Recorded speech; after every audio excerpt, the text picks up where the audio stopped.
बिस्मिल्लाहिर्रहमानिर्रहीम। Welcome to study logic. आज का हमारा टॉपिक है मैट्रिसेस ऑपरेशन। लेक्चर शुरू करने से पहले अगर आप इस चैनल पर नए हैं तो चैनल को सब्सक्राइब और लाइक कीजिए। तो चलिए शुरू करते हैं आज का लेक्चर। सबसे पहले जो हमारे पास आज टॉपिक है वो है addition of matrix. Addition of matrix बहुत ही आसान है, सिंपल कॉन्सेप्ट है। अगर दो मैट्रिक्स उस वक्त आपस में एडिशन के लिए कंफर्टेबल होंगी जब दोनों का ऑर्डर सेम होगा। यानी कि मिसाल के तौर पर हमारे पास एक मैट्रिक्स है, इसका ऑर्डर है 2/2। मैट्रिक्स बी है, इसका ऑर्डर भी 2/2 है। मगर अगर एक मैट्रिक्स होती ए, इसका ऑर्डर होता 2/3 और मैट्रिक्स बी होती, इसका ऑर्डर होता 3/2, तो ये आपस में एडिशन के लिए कंफर्टेबल नहीं थी। हमेशा सेम ऑर्डर को पहले देखना है। उसके बाद इनको ऐड कैसे करते हैं, दोनों मैट्रिक्स की कोरिस्पोंडिंग एंट्रीज को आपस में ऐड करते हैं। जैसे 2 की कोरिस्पोंडिंग एंट्री 5 है, 3 की 2 है, 1 की 7 है, 4 की 1 है। इसलिए इस तरह इनको आपस में ऐड करते हैं और जो आंसर आता है ये इनका एडिशन होता है। नेक्स्ट हमारे पास है subtraction. Subtraction of a matrix, ये भी इसी तरह ही है। दो मैट्रिक्स को सब्ट्रैक्ट करने के लिए सबसे पहले उनका ऑर्डर सेम होना चाहिए। सेम है, उसी तरह सब्ट्रैक्ट करेंगे, यानी फर्स्ट मैट्रिक्स में जो कॉरस्पॉन्डिंग फर्स्ट एलिमेंट है उसके कॉरस्पॉन्डिंग जो एलिमेंट है उसको उसमें से सब्ट्रैक्ट करेंगे। और जो सेकंड है यानी 6 है, 6 के कॉरस्पॉन्डिंग 7 है, 6 - 7 आ जाएगा। इस तरह 9 के आगे 9 है, 4 के कॉरस्पॉन्डिंग 2 है, इनको सब्ट्रैक्ट करेंगे, सिंपल इनका आंसर आ जाएगा सब्ट्रैक्शन का। अब जो मल्टीप्लिकेशन है ये थोड़ा सा समझना है।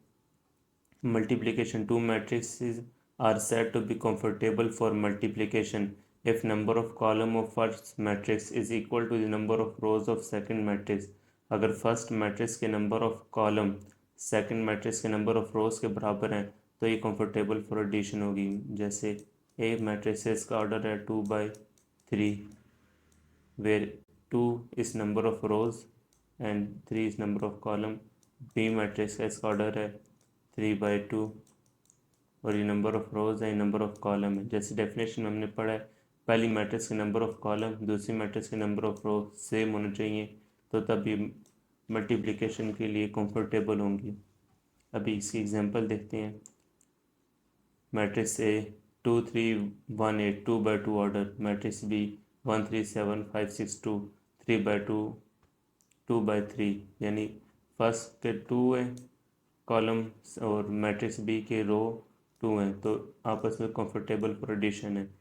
अब इनको मल्टीप्लाई कैसे करना है, फर्स्ट मैट्रिक्स की पहली रो को सेकंड मैट्रिक्स के पहले कॉलम के साथ मल्टीप्लाई करना है। पहले पहले 2 1 के साथ मल्टीप्लाई होगा, 2 1 2, फिर 3 5 के साथ मल्टीप्लाई होगा 15 और दरम्यान में एडिशन आएगा।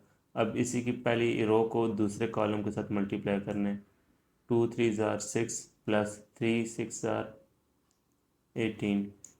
अब इसी फर्स्ट रो को थर्ड कॉलम के साथ ही मल्टीप्लाई करना है, 2 7 14, बीच में एडिशन आ गया, फिर 3 2 6, ये आ गया।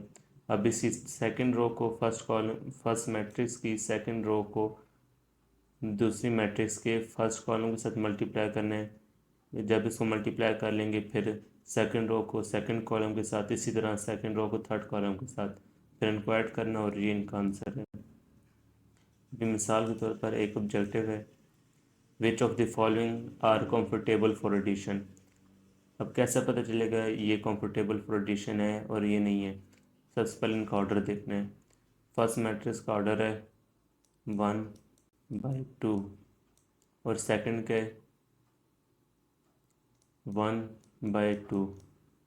अब देखने में तो दोनों का ऑर्डर सेम लग रहा है, मगर ये कंफर्टेबल फॉर एडिशन नहीं है, क्योंकि पहले के नंबर ऑफ कॉलम दूसरे के नंबर ऑफ रोज के सेम नहीं है। ये कंफर्टेबल फॉर एडिशन होती है मगर मल्टीप्लिकेशन नहीं है। सेकंड, अभी सी का ऑर्डर है 1/2 और डी का ऑर्डर है 2/1। अभी कंफर्टेबल फॉर मल्टीप्लिकेशन है क्योंकि number of column is equal to number of rows of second column second matrix. अब अगर हमें देखना हो कि जो नई मैट्रिक्स है टेबल उसका ऑर्डर क्या होगा। जैसे मैट्रिक्स है एक कंफर्टेबल, ठीक है, पर ऑर्डर क्या होगा ये यानी कि फर्स्ट मैट्रिक्स के नंबर ऑफ रोज और सेकंड के नंबर ऑफ कॉलम, नया ऑर्डर होगा।